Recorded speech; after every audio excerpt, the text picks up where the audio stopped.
Okay, thanks. Welcome back, everyone, to our deciphering of the new Eclipse trailer that just came out for CCP. We're going to open up the floor and take some of your questions and comments and insights from players on our Discord and also from chat. Dirk will be right back, and with me still is Carneros. And we have McLeod here too on mic. Okay, so... okay, at some point we will. One thing that I wanted to point out that it's kind of obvious is this was kind of a short trailer, wasn't it?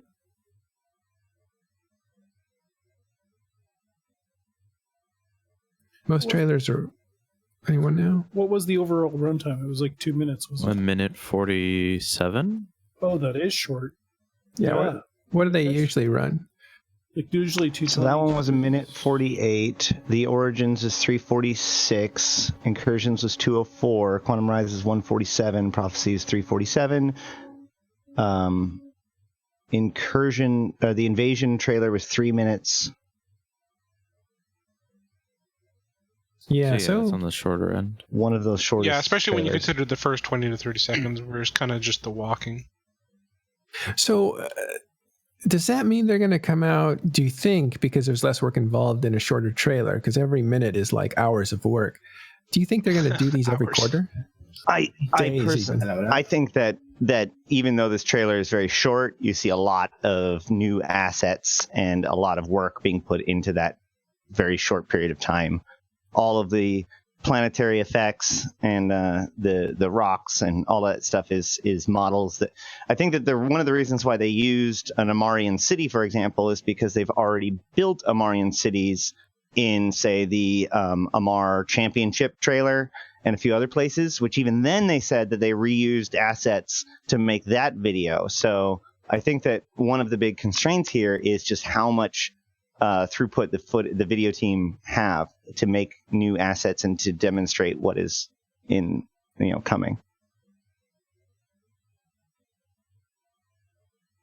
That's a topic that can be explored. That will actually most likely be explored further when they have the talk with CCP.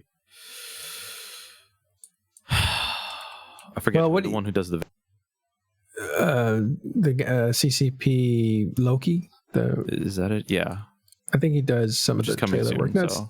Loki is the cinematic lead guy, I'm pretty sure, right now. It's also like, if you got to think about the context in which this was supposed to be shown. Mm-hmm. If you think about it, like this would be like the end of a keynote. They'd be talking about the stuff, and then they talk about the new stuff, and probably show some slides, and then show the trailer. What has Zoria been up to? And then maybe talked about it, and then gone straight into like a panel or something like that. So I feel like we probably got less context than we would have had it have been, as it was originally planned.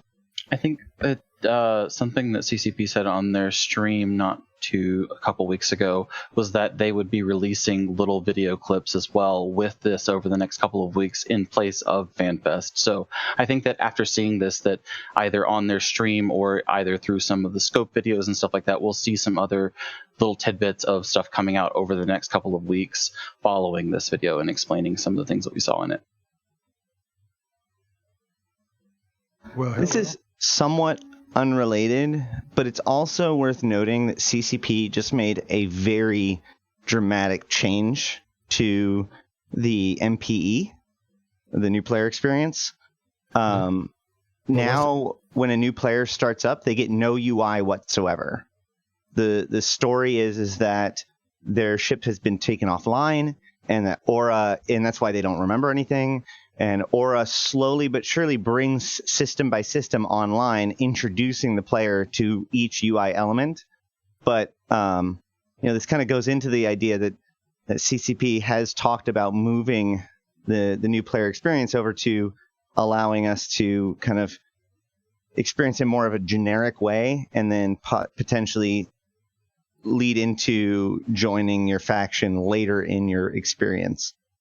This is how you are introduced to the user interface in the original Halo. Yeah. Very similar. I completely forgot about that, but yeah, you're right. Yeah, the whole look up, look down. Okay, now Mhm. flex your arms, move around. They're teaching Right. the Spartan. They're teaching the Spartan how to operate the Mjolnir armor, just as they may be teaching us in this case, a Capsuleer, how to operate their capsule. If you want to see a recent video of that, I actually have a Twitch stream that's 2 hours long on my channel. You can go watch where I walk new players through the first hour or two of learning to navigate. And it's really cool. I do it in a Minotaur character, so you can see it from that perspective. But One of the things that's super handy in this in particular, not to drag us too far off topic, but when they say things like your overview or whatever, that word doesn't actually mean anything to a new player. So if the new element comes up at that time, then it allows them, that this must be the thing that they're talking about.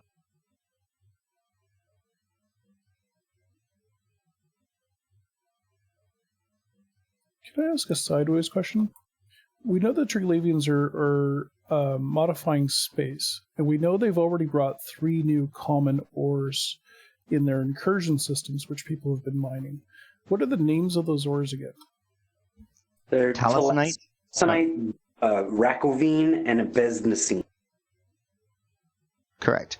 They actually all are scordite, which has been mutated by heavy entropic radiation.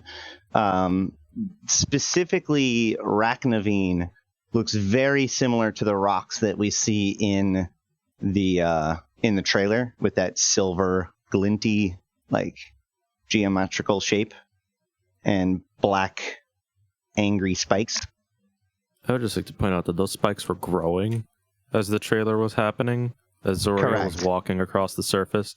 I noticed that too. I was like, they're growing. Oh boy. It was also pointed out at some point that the planets they were fighting over seemed to either be storm or plasma planets, which in the lore from last week, they have been moving people to storm planets to experiment with. Either as cover for their operations, or maybe because the operation itself is attempting to biologically engineer humans to be more equipped to dealing with extreme effects. People have theorized this is either to begin the process of getting people able to be brought into Abyss proper, where they live. But more, I suspect that whatever technology or whatever science they've done to themselves, they're attempting to conduct it to other people to replicate their results. All right, I want to hear next from Taylor, who's in channel here. Well, yeah. Hello and good day. Mm-hmm. Can you hear me? Yes. Sure.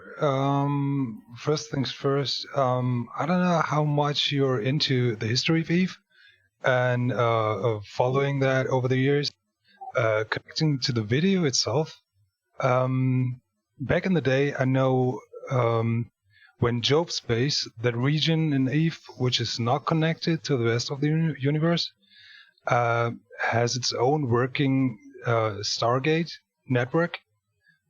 And I don't know when exactly that happens, but some years ago there appeared a supernova in Jovian Space. That's the green thing you can see in all the systems of Eve, depending on how far you're away from it.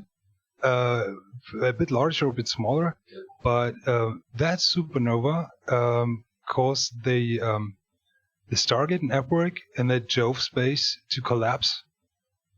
And as I was watching the video and seeing that world arc kind of bugging with this star, causing that jump gate, the Stargate, to break down, I think that Triglavian world arc was just using the star to connect itself to Triglavian space somehow, or to some conduit to abyssal space to bring their reinforcements in, which caused the Stargate to lose connection to the other side. So the video is answering a lot of questions from me because I never knew why there was no explanation ever why the the Stargate network in Jove Space did collapse, and there's still some functioning ones. You can see that on the map. When you zoom in a bit, there's the kind of 10 systems or 12 which are still connected to each other in that former Jove empire. So my next thought was then there might be a way to reconquer that space, that star, to reestablish the Stargate connection to the other systems.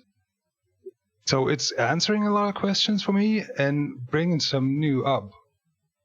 Because that world out there is pretty much a colony ship for Triglavians, because I don't know if Triglavians really got planets they live on, because someone mentioned earlier they've been experimenting with some planets, ice planets or storm, to kind of rehabilitate.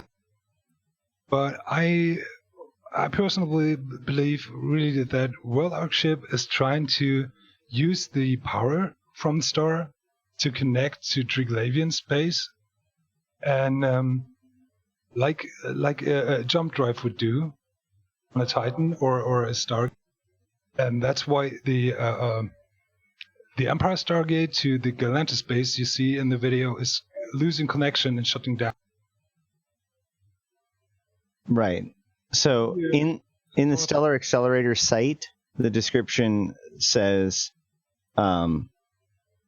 quantum interactions similar to Triglavian spacetime filaments and conduit technology has been detected, and it is possible that the collective are engaging in an effort to weave the star's gravity well into their conduit network.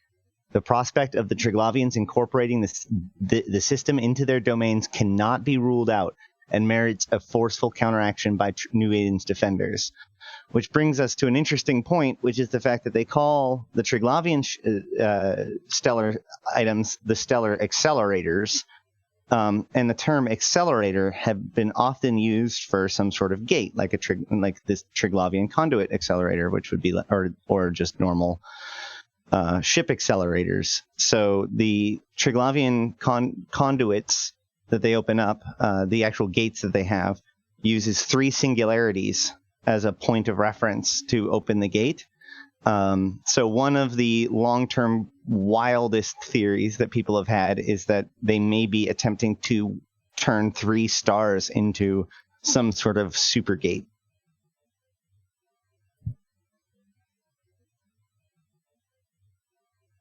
That's interesting. Sorry, what's that? I was just cutting to say that'd be interesting. I haven't heard that one. That sounds like something fun, actually. Well, yeah, this text that Ash just referenced was released at the beginning of Chapter 2, so I have been expecting a permanent link of some sort or another since then. Oh, certainly, yeah, no. I've been anticipating that. The Triglavians are definitely going to be... they were saying as much before they premiered the trailer that the Trigs are sort of going to become, another empire, more or less. That's the idea, at least. So could this be possibly them releasing the Triglavians into Jovian space to make that their new home space? So Jove Space is to known space? If I can get in on all that, actually, yeah. Jove Space is a real interesting one because it's not like the gates were just shut off. If you read the Inheritance Chronicle, which frankly is one of the most, just illuminating bits of lore we've ever gotten, the gates in Jove Space weren't just taken offline; they were completely destroyed. So there aren't any gates left in Jove Space. And Caroline's star, W477P, which was, the reason we got all the new shattered wormholes, because it went supernova. And there's a lot of... I can go into some detail there in a bit if you want, but for now, just stick with this. Mm-hmm. Yeah, Jove Space has, no gates. It has a lot of old abandoned stuff. And this funny thing, you can actually go to the art director for CCP on his art station. When they were doing exploration art for big environments and stuff, trying to understand what they wanted to do with the Abyss, he actually drew a lot of stuff about, Jove Space. Not like it's just what they're doing right now with it, but just concepts of what, some things could look like in there. And, my biggest, hope and idea, really, we know the Trigs and the Drifters are very at odds. And so we know the Drifters come from something that comes from the second Jove Empire, which is, the Jove Director was the third Jove Empire. That's the Jove we knew. And it's also becoming clearer and clearer that, if not being very, very linked to the second Jove Empire, the Trigs might have also come from, the same line there. So they're contemporaries, at least. At the very least, yeah. And there's a lot to suggest that they're actually related to the Jove too. Because fun fact, back when the Abyss first came out, to build, this is one of the most fun little bits actually, to build the Tech 2 weapon upgrade for Trig weapons, before they introduced the actual Trig skills that they threw in later for that stuff, you needed sleeper encryption methods. Or to invent it, rather. So that alone digs it right in with a lot of the other stuff a bunch of us have theorized about for a while. And making it so it's not just, 100 new precursor factions showing up and having them all actually, sort of be these, especially with the Drifters and Trigs being, cousins in a way, maybe, coming back, after such a long time and possibly, fighting for space, because the Drifters see themselves as inheritors of, the legacy of the Second Empire. So they want to be, the ones in charge again, basically, is how it feels. And then you have the Trigs, who were now threatened by the Drifters and are coming back to New Eden, where they probably really wouldn't have, they really probably didn't have any plans to come back before they started getting interfered with. I could see Jove Space being a really, really good battleground for, think of, Drifters and Triglavians fighting each other for systems. And I'd love to see something like that happen there. Or you could have Capsuleers thrown in the mix too, even. Question. So, real quick, I want to jump into that Jovian Triglavian thing. In HFN 5, which is the 5th node about the Sanchez Nation, there is a direct reference to Jovian Triglavian satellite polity ident, which is so a communion identification between the Jovians and the Triglavians, referenced directly. Uh-huh. Yeah, it's that's where the questions get raised, because if the Triglavians were part of this one group, people, and me especially, think they might have come from, they, potentially, if they aren't related to the Jove right away with them, or even if they are, the Trigs and the group that I mean of here, always seem to think of themselves as sort of above things and the right ones, period. So it kind of builds right there too, especially. So it could be, separate, or it could be them just thinking they're better, like they have been, or like the other group did. I really want to know. I really want to hear more. And I really hope that first line in the trailer that you have that guy speaking comes from a chronicle that we'd get sometime soon, because I'd really like to get another chronicle and get a little more info on all this. Okay, so the question I had about this is going back to that chronicle you referenced about Caroline Star. When the Jovians encounter Caroline Star, don't they find it wrapped with a Talocan lattice around the Yes. And isn't that Talocan lattice repulsing any attempt by AIs or nanites to interface with it? You have to be a biologic to affect it? So more or less, the gates... So surrounding the star were power collection facilities and gates. All of the stuff controlling and keeping everything in line with each other was, run by, its own autonomous system, of course, because there's no one living there. But the whole thing is, the gates are walled off from any of the AI stuff, and the intent was, yes, for people to be the ones using them. So that's an interesting thing, especially. And it's actually, fun fact, the gates that were around Caroline Star, it's basically almost 100% certain. So if you've ever been to any of the shattered wormholes, those epicenter sites, those are where the gates connected. So, neat fact. We brought this up earlier, but the idea that you have a Triglavian walking on a planet looking at what looks like some civilization. I don't know if it's just... There's a freaking city. Don't say some civilization. That appears to be a facility that they built. I believe that is the facility referenced in the news article that they moved the colonists to. I do not believe it is the colony that is referenced in the video, in the lore, because the lore video is a Galentian colony moved from a Galente system to a Galente system. This is clearly a Marian architecture.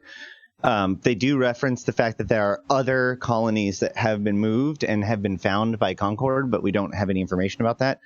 Again, I suspect that they used an Amarian colony simply because that's the city assets that they had available. But what does that? It doesn't say anything about what this means. What's it mean?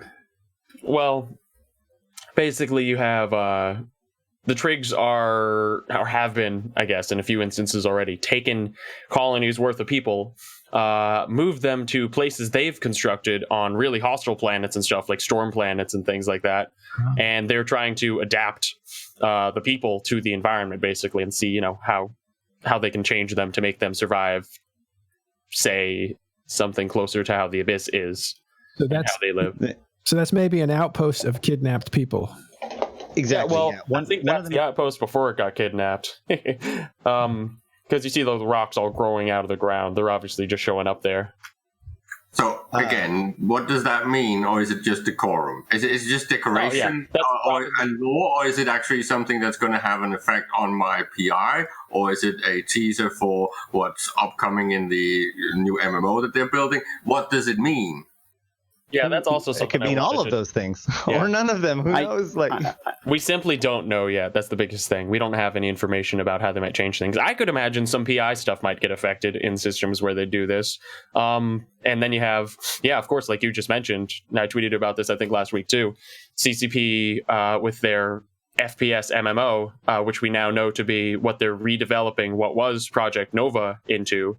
If you have stuff walking around, and there's been a lot of news stuff, with Aegis and Concord, all that fighting Triglavians on planet surfaces and moons and stations and stuff. I'd say that lends itself very well to the idea that that's kind of where this FPS MMO would be looking. Also, because if this thing is pointing towards some sort of Triglavian incursion-like thing, similar to the Drifter attacks, right? You would expect that there should be something happening to planets as well, right? So not just disrupting a system, but maybe also the planet. So basically, they're saying it's not just going to be your system that's affected; it's also going to be your planets in that system that's going to be affected. Yeah, basically. Possibly. I mean, you're totally right. Like, if they're making a place or connecting a place to the Abyss, that place isn't very calm. So yeah, I could imagine, that'd be something that's supposed to affect the whole system, planets and moons and everything else included. Exactly. In practical terms, they might actually also attack our Pocos, right? Because if we're talking about things like cleaning structures, why not clean Pocos as well? Totally within the realm of possibility. They the second threat that we received involved the demand, you will join the flow or be extirpated. And in the second one, it says, guide and ground the flow, and you shall be glorified. Obstruct and mortify the flow, and you'll be extirpated. So there's it's very possible that becoming a Triglavian is a process. And it might be a process that we're able to undergo to become a permanent member of this new faction.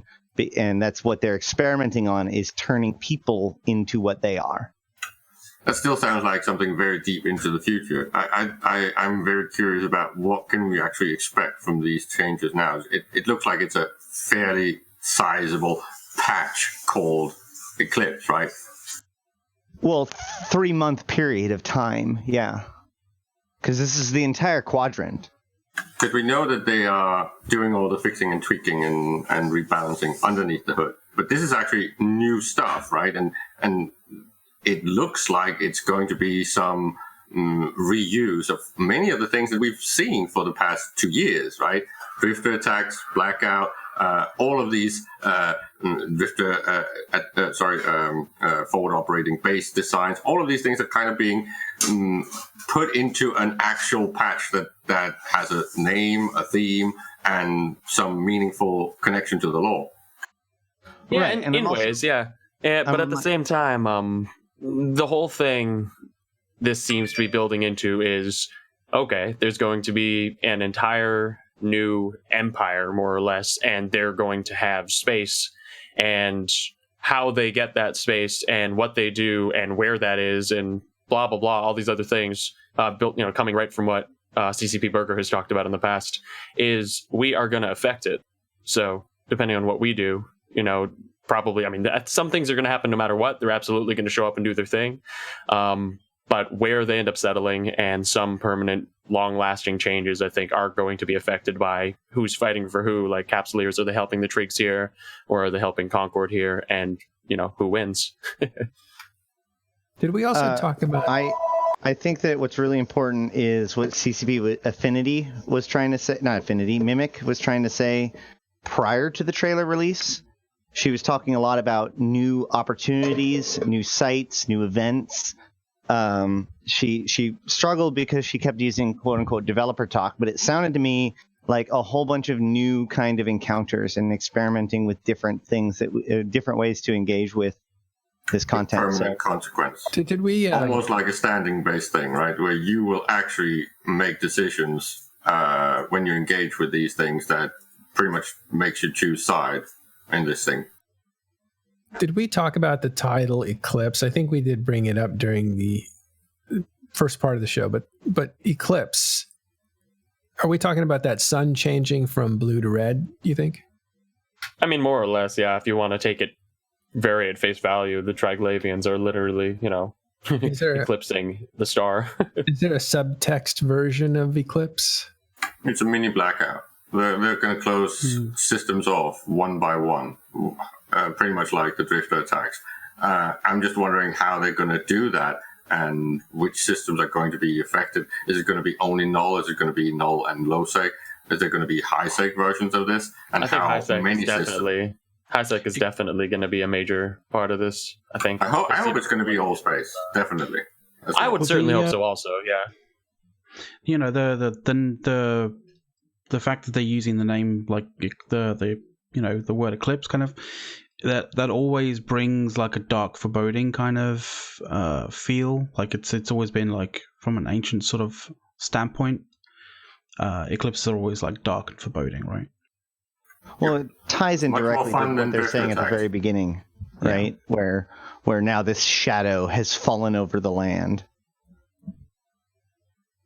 I just hope that it clears NPC stations and player-owned structures if you don't actually defend and repel them. Oh, here's hoping.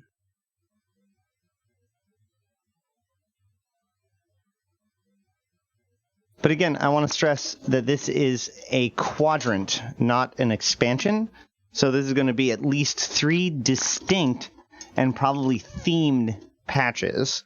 So it could be very well that like there's one patch that's the has planetary interaction and a bunch of other stuff involving planets, and then another one that involves the actual like new sites itself, or whatever. Like, it doesn't necessarily mean that it's all going to just drop at one time or that it's an expansion in that same classic sense. This is their new quadrant system. So in the same way as the last quadrant system was fight or flight, and we got love for low, or love, what is it, to wormholes with love, and loyalty to low sec, and whatever the first one was called. In the same way, we're going to get 3 themed patches probably involved in this quote unquote quadrant. And Rags brings up, I don't know why he didn't say, that could this be the Eclipse of Empires by Triglavians? That's what I've been hearing. I like that idea.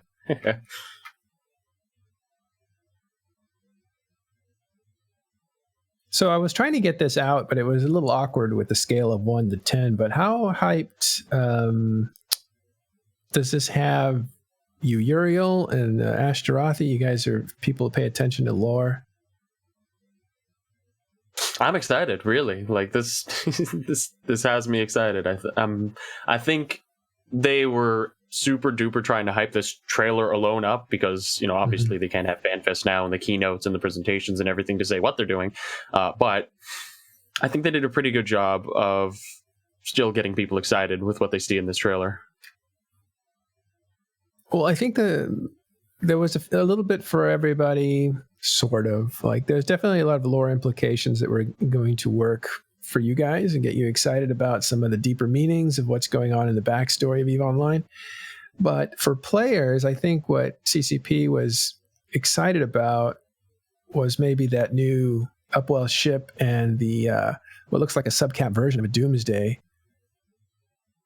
or ancient weapon. It blows my mind that everybody's just ignoring the giant structure that they introduced. Like, a new ship is one thing, but a new structure is a whole nother new functionality. Whatever that thing does, it's something, because right now we have feature parity between the old POS system and the Upwell structure system. So whatever this thing is, and it's not small, it's at least a medium, if not a large structure. Whatever that thing is, it's doing something. I think. So are you talking about that one? I would imagine that we're looking at the base, basically, for the, what is it, Eden, what was it called again? Edencom. Yeah, I'm assuming that's going to be that, basically. Something that I noticed on the structure is that it did say Asbel in the very lower corner, and they have done this in the past where they've notated the size of the structure by using another structure's name that they already have existing. But that being said, I also think that this may tie into something that they are wanting to do with iHubs and the administrative array that they hinted to back like a year or two ago in the roadmap that they originally made for citadels and structures and the removal of POSs and possible new soft mechanics. So this thing that looks like a giant castle in the sky. Yeah. Administrative hub, administrative array. It could be a new. Well, the administrative array was the Astro or the Citadels, but this could potentially be like a communications platform or something along those lines. No, the administrative array was never introduced. That was more hinted to be a sovereignty mechanic thing that they haven't touched on since they mentioned it. I see what you're saying. Yeah, no, the Citadels were corporate administration. Yeah. You know, I have to admit, everything was flashing so fast I didn't focus on this thing, but it is very It's rather big, and it looks like it has the ability to use the Doomsday like the Keepstar does too. But it has a thing in the middle that stands out to me. I tried to get several screenshots of it. You not only have the normal lighting on the outside, but you have this thing that's obviously guarded by the towers in the middle. That is like a landing platform or it's something. It is Upwell, though, right? Yes. It's same tradition as Upwell. It says Asbel on one of the little signs on it currently. I also find it very interesting that when the gate shuts off, somebody pointed out that there's a little Triglavian logo at the bottom of the gate that is also like lit up and then flickers off. I'm trying to find the image of that.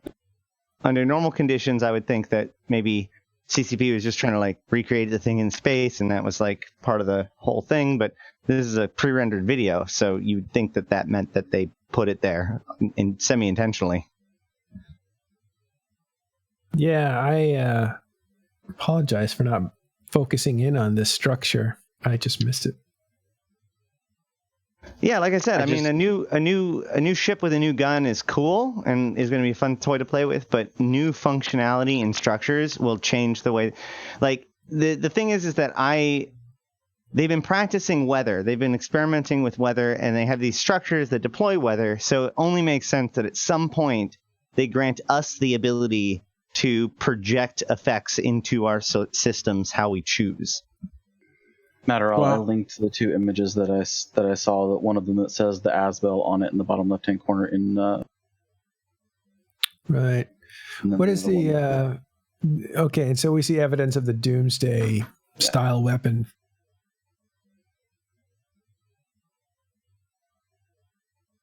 Yeah, that's a structure, all right. And it says Asbel in the bottom left-hand corner of the second image link. That's no moon. I think so. A thing they've done before, and a thing the way art assets work for all the Upwell structures in specific is they have a shared set of base textures and things for I think almost all of them. And seeing as this is a trailer for stuff that will be coming out over the next 3 or so months, I could easily see this thing not being completely finished yet, and having some of these decals and stuff be left in there as lights and stuff to pretty it up for the trailer. They did that when they introduced the jump bridges and Sino beacons. When they hinted at those, they actually said Athenor on them originally when you saw them in some of the preview trailers. Yeah, so exactly, there you go. It's all of the Upwell stuff gets built from other Upwell stuff, as far as I can tell. Mostly. Just placeholders, basically. Dirk, are you still with us? Yeah, I'm here. Billy, you here? You must have disappeared. Yeah, I'm here. Oh, okay. Okay, so like, I'm not asking you for dank leaks or anything like that, but more from your player perspective, given what it is you do. What was the thing that jumped out at you from this trailer? For like what you do? Like, it's really hard for me to comment on this without like leaking like tons of shit. So okay, all right. Well, hold on. Just the mere fact that apparently there is like tons of shit that would apply to you. That maybe that's all I was looking for. I don't know. Yeah, it's like, what do you want me to say? You know, as you discuss a structure or a ship or a mechanic or whatever, right? Like, yeah. Yeah, and again, let me ask you this way, but just more based on like kind of where you come from. It's like you see things in this, right? And obviously, you have got insight into kind of what's coming and things like that. So, I guess I was just trying to get like your vibe more than any kind of detail. My question would be: once we get to the end of this, will we look back at this and be like, oh, okay, that's what it was? Like, we're obviously speculating pretty hardcore. I assume that given the fact that you've seen a peek behind the curtain, you do not feel the need to speculate in that same sense? Correct. Okay. There's like, that doesn't mean that CCP tells CSM everything, but lots of things connect. Before the trailer even released, the devs were saying that there's 1,000 things in here, 1,000 little hints, and probably half of them are actual things that they are working on. So some of these things we could just be taking way out of context that they aren't even touching on, and other things that we could be.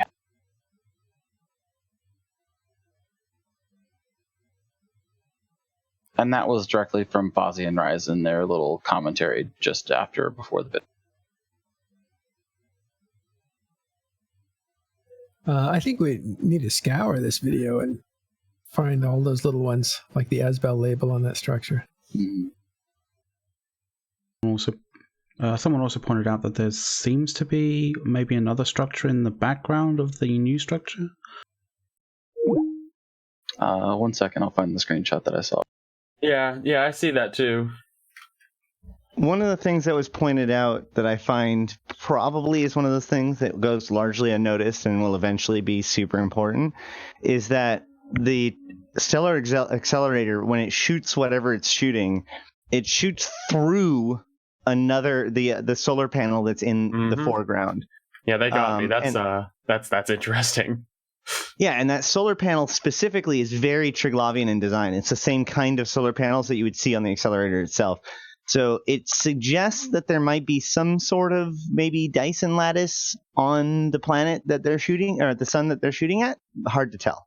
Yeah, honestly, that's what it looks like. Like, really, what else are you really going to have there? I mean, you have the accelerator behind this field of panels and stuff, and they're doing a lot with these stars.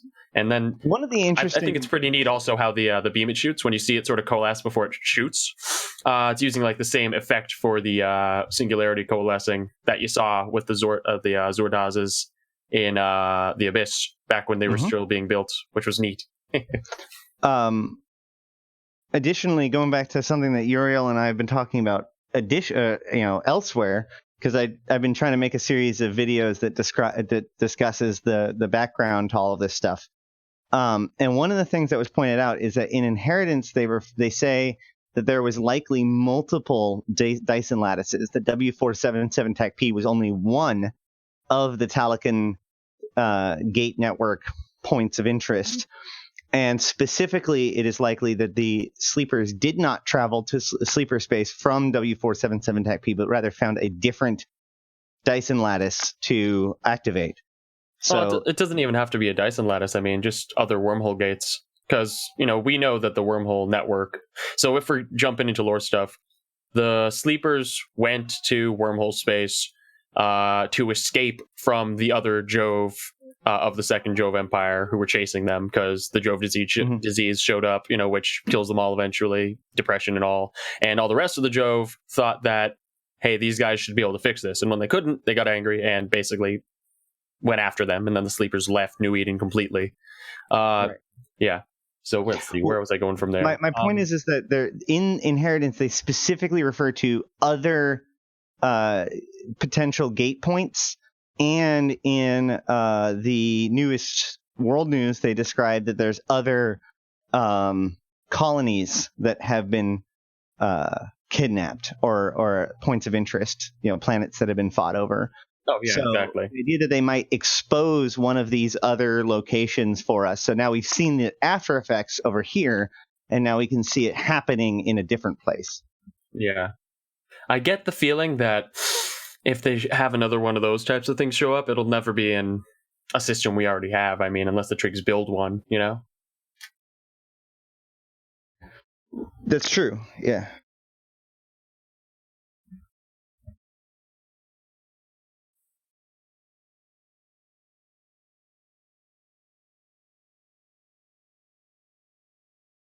Also, back on the wormhole network stuff, just a little bit.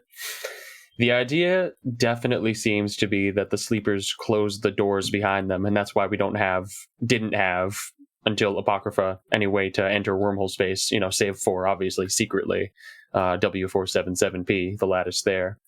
But I get the idea that the Talocan, in creating their whole wormhole network and probably at some point coming into contact with the first Jove Empire, hadn't completely left everything offline at that time yet, and that's probably how the sleepers got in there, and then when they needed to escape, they closed it behind them, which is why we needed the Isogen 5 caches, which are the things that blew up unintentionally and caused wormhole space to open back up in 2009 March.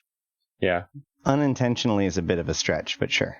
Well, I mean, it seemed that there was a plan there, and that plan probably didn't involve having the Thuckers shoot one of the caches, explode it, and have everything go to shit like that. I get the feeling that the ones planning all of that were the Drifters, or who became the Drifters, and that they didn't want that to open yet because they obviously weren't ready to go, because it took a few more years, obviously, until any of them started emerging.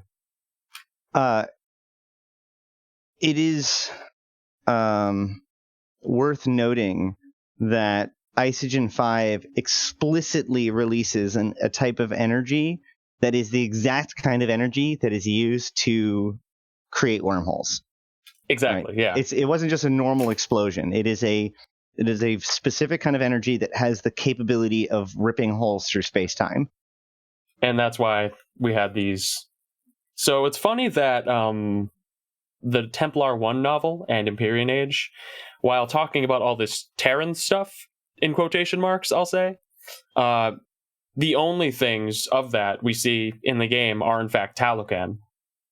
So, makes me think a lot more that all these collection facilities, all of it was just part of the Talocan, who you can read about, by the way, to anyone listening.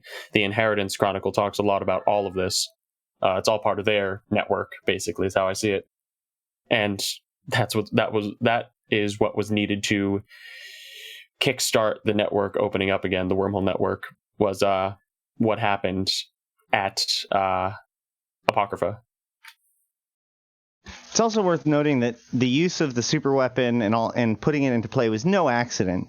The other, through Jamil, brought the super weapon into play, showed Jamil where it was.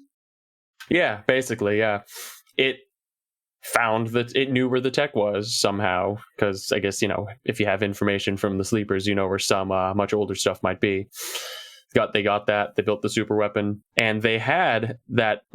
Basically, Apocrypha happened because the Blood Raiders and the Sisters of Eve and the Thuckers all found one of these Isogen 5 caches, at which that Abaddon with the super weapon had been moored and was being refueled with Isogen 5 by the rogue drones that were collecting it and bringing it there. So that alone says a lot about who was doing the planning with those. Speaking of weapons, could someone run through the actual weapon that McLeod was showing on stream? What is this, and what are we expecting it to be put on? What type of platform is it on?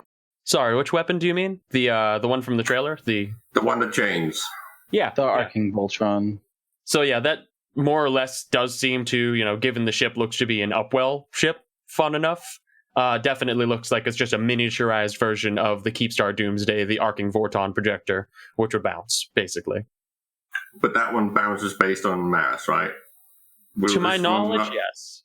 So is this going to be similar, so like a fire and forget, or is it going to be like bouncing on the targets that you've selected? Pure speculation.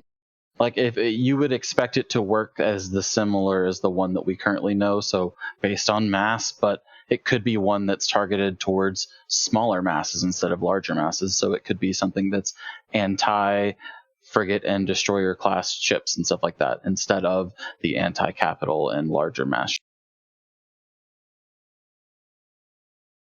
But everything there is pure speculation. I also, when we were talking about the Upwell structure ship there that has the Arcing Voltron-esque DD look, we were talking about it maybe even being like a structure fighter or something like that, or a type of new fighter possibly, instead of it just being a ship.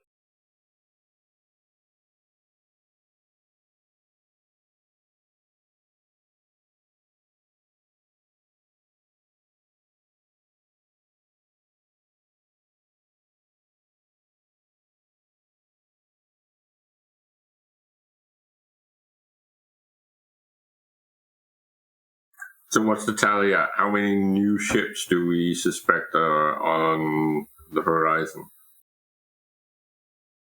I think we only saw the one in the trailer, right? I looked closely and saw no evidence of new Tech 2 Triglavian ships, but it's hard to say for sure. I was thinking, and this, again, is speculation, but big ships have mass. What do small ships have? They have speed. So I wonder if that super weapon wouldn't hit the ships moving faster or something. It would be interesting to see the whatever they come along with that. But it does seem like it would be targeted towards the smaller class of ship from the trailer and the gameplay that we see.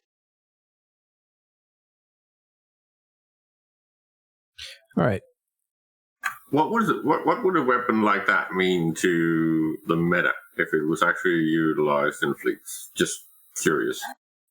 I think that it would be way to go after tactical destroyers. Counter the large Kiki Stuka fleet-esque things that are going around right now, or large bomber fleets and stuff. Larger, small ship fleets. So anything like that. So with the nerfing of all the potential Super and Titan stuff towards subcaps, this would be a good thing to rebalance that, or what? So I think that this is, in my mind, I see this as a play not to nerf the Kikis that are pretty powerful right now in the meta. I see it as a way to counter them rather than just trying to take back a nerf bat everything that they've released. Yeah, introduce a natural predator as opposed to just removing them. Mm-hmm. Or nerfing them into the dirt to where they're not usable. And then we also have still the lurking promise of a big bomb thing, right? Platform from Rise way back. And someone talked about this trailer showing something that might nerf stealth bomber activity. Is there anything about that? So to be clear, there is no promise of a super bomb, like a capital bomb. It was just one of the things that they were actively considering during Vegas. I don't see how this. It was originally thought this could be a replacement for that, but I don't know if it's related at all. Well, I'm pretty sure that Rise said it was almost like in the Skunk Works shop and being polished.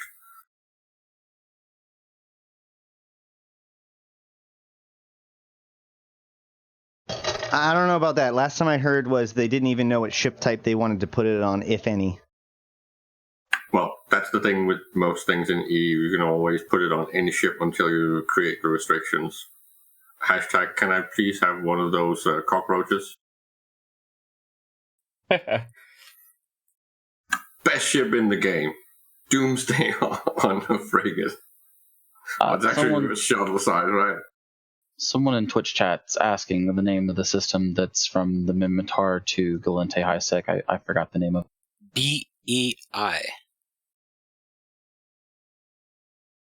I've been thinking. Can I just say that the ability to identify the system by 1 10-second shot of a Stargate shutting off is really, really impressive?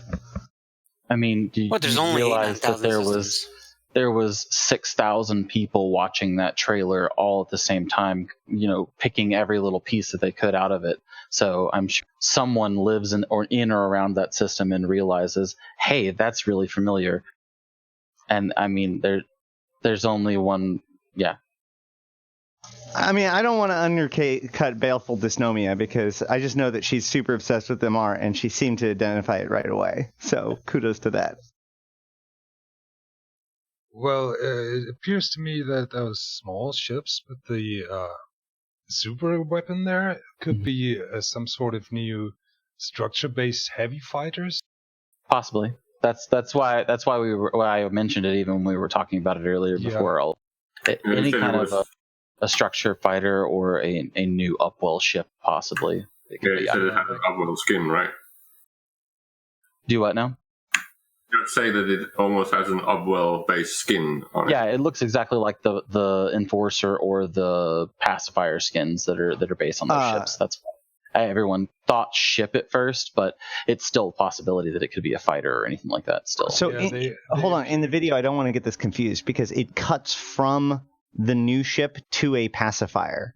So there's also an actual pacifier in that video that looks very similar, but that's actually not the same ship. At 51 seconds, you can see the new ship fire, and then at 52 seconds, you see an Upwell ship, or the Concorde Enforcer flying past the Fortizar.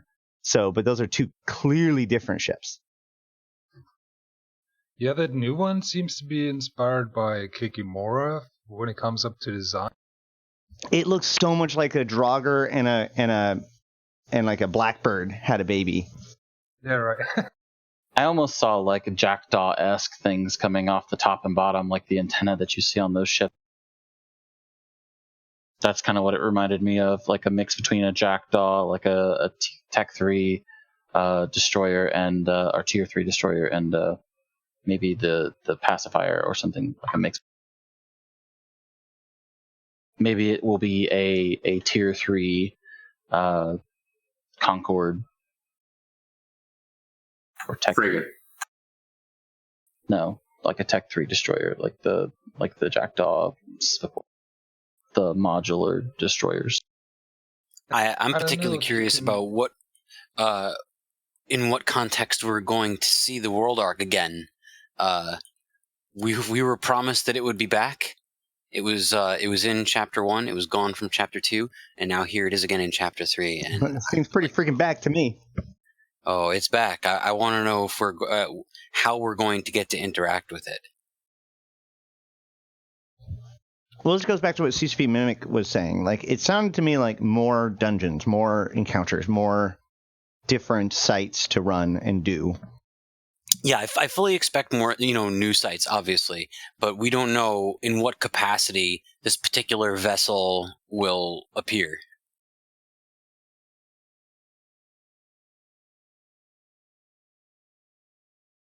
So there's no cockpits on this new kind of fighter vessel. Maybe it's a counter design to the Kikimora from Concorde or Upwell. Yeah, honestly, it's all speculation at this point. It could be any or all or none of the above, and we could all be massively wrong. Or it could be just a teaser that they aren't going to actually do anything with. They said that they would probably be acting upon about half of the stuff that we would probably pull out of this trailer. Yeah. When did they say that? On the CCP official stream, just after the video ended, they were the 4 devs were talking again and said that there was probably 1,000 little hints and stuff in this trailer, and that they were working on probably about 50% of them. That sounds like pretty standard hullabaloo after revealing something like that. Be like, oh man, look at all those secrets. We're working on maybe only half of them will come out, but I don't know. No, I actually don't know if that's correct. Yeah, I think one of the so things teasing in many points. One of the things that CCP is really focused on, and I think in a serious way, is delivering what you see. You may not get all this in quarter 2, but there may be stuff in here that you're not going to see until maybe quarter 3. But I do think they're going to try to deliver everything you saw. I agree with that. You say that, but I'm going to take you back to when they originally introduced player-built Stargates and showed us a Stargate being fit with fittings that we never actually saw anything similar to that. It became something different with the new jump bridges and everything like that. Well, I think everything, the world changed. That happened, which is why they changed how they do things now. That was the before times, the long ago. Like you go back to what was it, fourth quarter of last year, towards the end of last year when they basically said the things that we want to talk about and show you are the things that we are pretty damn sure we're going to be able to pull off and bring to you, right? They're only going to show us in the not stuff too that distant future. They can bring to light, yeah. Just to be clear, what's the character in the video here? Is it a female Triglavian? That is almost certainly Zoria Triglav. Like I will bet my hat on it at this point.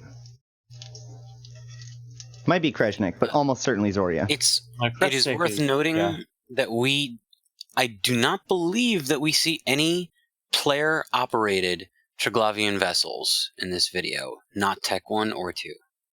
How do you know that these are either Triglavian or player-operated Triglavian vessels? I said it does not. I said it does not appear that way. All of the times what I've been looking at is who's flying where and who's shooting at what, and I've been going through this frame by frame, and it does not appear that way. I could be wrong, but that is the appearance. I've looked for this too because I was looking for the possibility of Tech 2 Triglavian ships. All of the images of the Drekovics are all painted with normal, standard Tech 1 Triglavian appearance, and they all seem to be flying together with the other Triglavian ships against Empire. Yep, I was specifically looking to see if we see capsuleers at all. It's possible that we're just looking at entire baseliner stuff here, but again, I have no idea. Atasis 5418 in Twitch is asking about some of the suns and stuff not looking like the suns in the system that the Stargate that went offline. No, a lot of the trailer is flashing back and forth, even between multiple different space battles and fields there. So none of that's expected to be the same systems or anything like that. This is all bouncing all over very sporadically. It's not any of the same stuff in any of these shots, one after the other.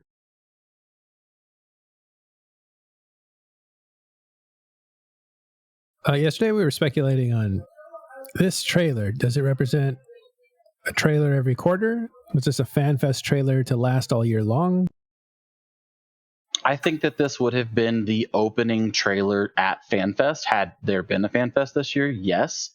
But I think that they will probably do some kind of a release video, like a scope video. Like they've always done little stuff here and there throughout the year, and it kind of goes with some of the releases and things like that.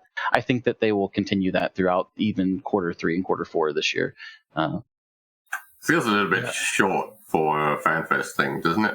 Well, it's not on. It's not a FanFest thing, and this was modified. FanFest keynote trailer kind of thing. It says it right at the beginning, right? Quadrant 2.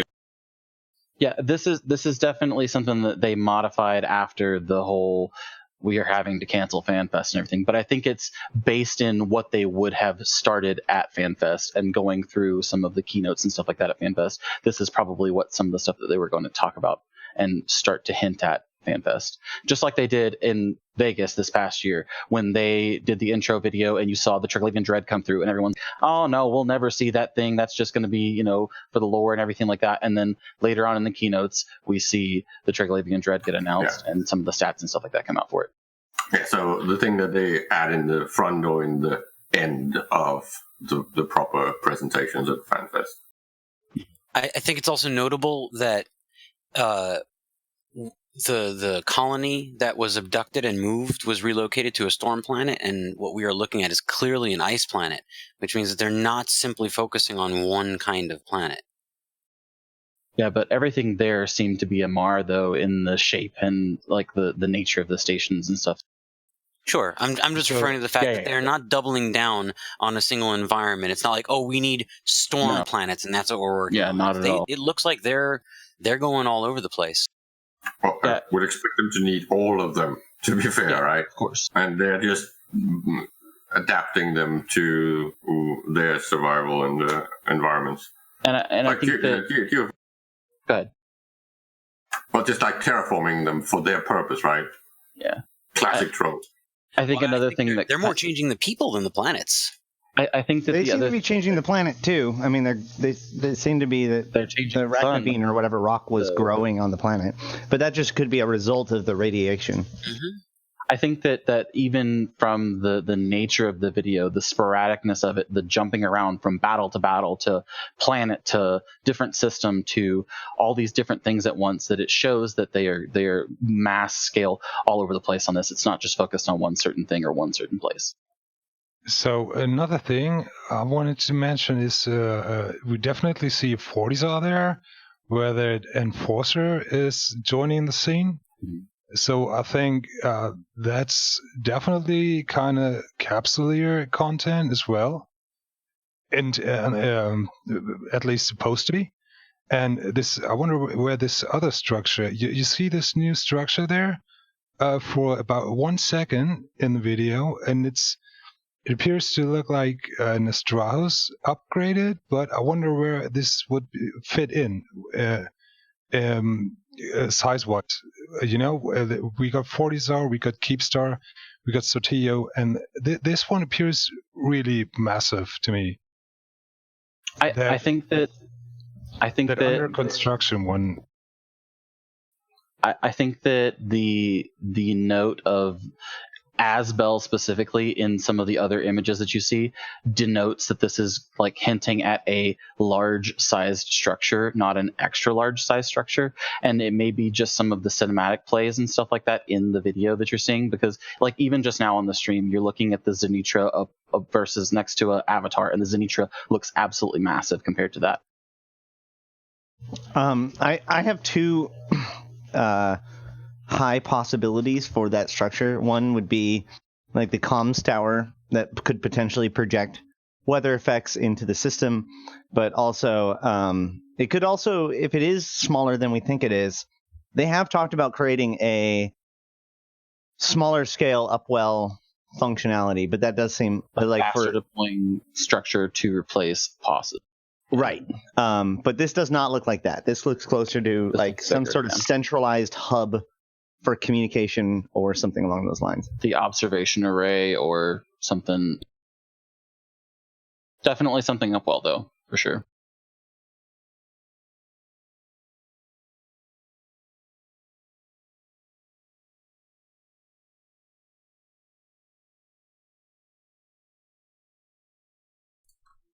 Yeah, that specific structure.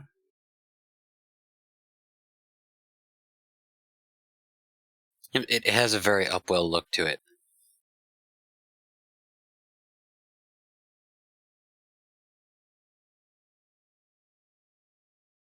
Which, by the way, upwell has their own spookiness involved, but we've mostly ignored that so far. No, that pretty much looks like, the Jita trade hub station, which is kind of upgraded or expanded. That looks like an Astrahaus is, kind of transformed into something big. Like you upgrade it over time by just whatever assembly of that is. Kind of like their POSs. But you guys were talking about like structures given to capsuleers that could potentially create wormhole effects in known space. Like, could it not be that? I mean, everything that we have that's what I'm talked about saying. today I think it is is. pure speculation, and it could be any of that. Yeah, my theory has been for a while that we will be getting platforms that allow us to project weather effects. They teased that 3 years ago at FanFest. Yeah. They had a whole art panel where they showed the creation of the pillars.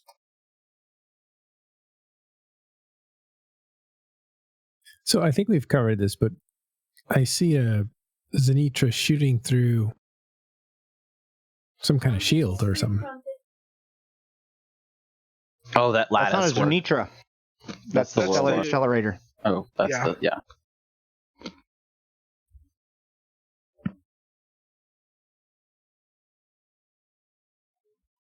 Yeah, and that lattice work is what? Talican? Yeah, that's the idea. It's very Triglavian. It's the same sort of lattice work that you see on the actual accelerator itself. All right, fair enough.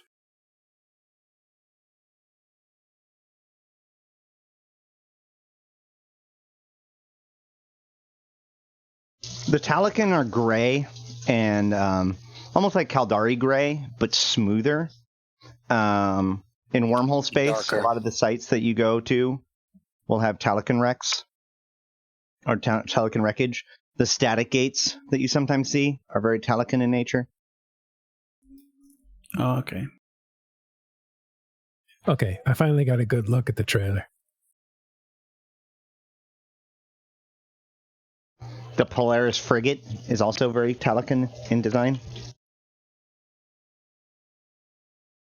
So what we see in real broad strokes is there's a chill coming from abyssal space that was in the form of a eclipse. And then you see a battle between what looks like empires and Triglavians. And then at the end you see the planet change or get taken over, and once the blue planet is taken over, the gates shut down. The star. Sorry, I keep saying that planet. Yeah, the star. So essentially, Triglavians take over systems and shut down access to systems. Well, we don't know they're going to shut down access. They may very well, still allow us in. We saw the gate shutting down. That doesn't mean it wasn't going to boot up again with Triglavian banners. It's possible that there will only be temporary ways in, but it's also possible that they'll, that was just, as Ash said earlier, that is the process of them taking over the gate. It could be them taking over the system. It could be them changing the connections on the gates. It could be them shutting. Everything here is speculation. So it's really interesting to see where this may go. Hilmar did reference taking entire solar systems, though. So, all of this has been foreshadowed and forewarned, even if it's just, literally entire solar systems are no longer accessible while the Triglavians are attacking them, and there has to be some sort of process to take them back.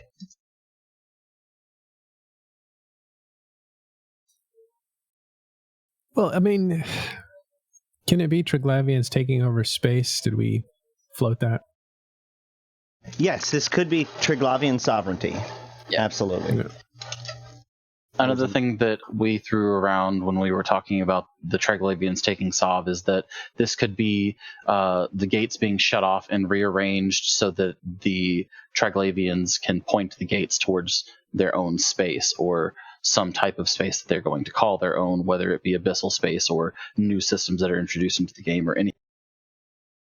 As we got ready for Chapter 2, one of the things that CCP said was that if you were a race of people that were going to try to invade wormhole space to go after the drifters, then you would need to get some sort of foothold in K-space first. Correct. And that plays along with the invasions theme. Quite a bit. So this is pretty out there, but it is possible that what we will see is the blue stars that have been focused on throughout the entire course of the invasion, which are spread out across New Eden, will those will be weaved into a new network. They are directly connected to each other, and that will be their space. So it is geographically distributed, but directly connected. There is a pattern to the invasions that we've been seeing over the last year. They hit the same systems over and over. They hit very specific systems. It's also somehow related to the appearance of the Rasnaborg and the emerging conduits. Rasnaborg seem to move day to day. The emerging conduits do not. So there's a lot going on involving space, involving the suns that we haven't quite pieced together, but it's obvious that there's some sort of pattern coming. They preference blue stars more than statistically expected by a significant degree, and they avoid it's specifically the blue stars. Yeah, it's specifically the blue stars that were not involved in the previous crisis. But you can only really focus on that if you're doing something that's lore specific. If you're going to do something that's going to be design specific and influence the entire game, you can't really be that picky because that will be bad. Well, they don't only attack blue stars, but it seems like they have a very strong preference towards it based on the statistics that we've been able to pull from all of the different invasions. This is actually very difficult to do, by the way, because they've never made an endpoint for invasions in the same way that they did for incursions. So people have to literally manually log where the invasions are for us to be able to keep track. Just out of curiosity, is there any other impact of blue star systems that are known statistically in the game? It is only known for its lore implications, from my understanding. So there's like nothing in blue star systems other than the color of the star that is common. Nothing that anyone has made a point of or noticed. Correct. And to even make my point more shaky, there seems to be at least some disconnect between the reality of what we see in the game and the descriptions that we read in the lore. Because while they do specify that it is type O blue stars, and every shattered wormhole is a type O blue, is a blue star, I don't even think the Salian is a type O blue star. Like, for some reason, it doesn't quite match in the game, so I'm not sure where the leap of logic is. I'm fairly sure Salin and the other ones that were affected actually changed their star type after the fact. That makes much more sense. Thank you. All right. Well, we've been at it for a little more than an hour. We're going to continue to talk inside Discord all day long, all week long. Feel free to hang out with us. It's a public place. But I just want to thank McLeod for doing a lot of the technical work. I want to thank the lore guys, especially Ash and Uriel, who stuck around for the second part. And Dirk McGurk, Carneros, everyone else, thank you guys for helping out with this production. We're going to go ahead and wrap out, and we will see you in Talking in Stations Discord, and we'll see you on this channel at a later time. Thanks, everyone. Wash your hands.